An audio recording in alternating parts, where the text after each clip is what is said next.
যদি মন খুলে হাসতে চান তাহলে এই ভিডিওটা শেষ পর্যন্ত দেখে যান। একটা ছাত্র স্যারকে বলল, স্যার একটা প্রশ্ন করতে পারি? তখন স্যার বলল, হ্যাঁ কর। তখন ছাত্র বলল, স্যার আপনি একটা আস্ত হাতিকে কিভাবে ফ্রিজে রাখবেন? তখন স্যার বলল, জানি না। তখন ছাত্র বলল, খুবই সহজ স্যার, আপনি আগে ফ্রিজটা খুলবেন, তারপরে আস্তে করে সাবধানে হাতিটাকে ফ্রিজে ঢুকাবেন। স্যার আর একটা প্রশ্ন। তখন স্যার বলল, কি? তখন ছাত্র বলল, স্যার এবার বলেন তো আপনি একটা আস্ত গাধাকে কিভাবে ফ্রিজে রাখবেন? তখন স্যার বলল, খুবই সহজ, ফ্রিজটা খুলবো আর গাধাটাকে রেখে দিব। তখন ছাত্র বলল, হয় নাই স্যার, আগে আপনি হাতিটাকে বের করবেন, তারপর গাধাটাকে ভিতরে ঢুকাবেন।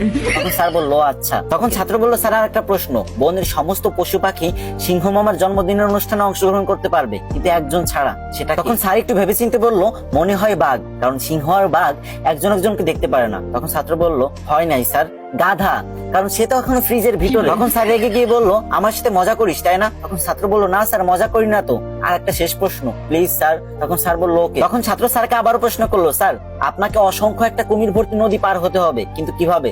তখন স্যার বলল, এটা কোনো অবস্থাতেই সম্ভব না, তবে বড় একটা লোহার নৌকো হলে পার হওয়া যেতে পারে। তখন ছাত্র বলল, হয় নাই স্যার, আপনি খুব সহজেই সাথের নদী পার হয়ে যেতে পারেন, কারণ কুমিরগুলোতে সিংহ মামার জন্মদিনে গিয়েছে।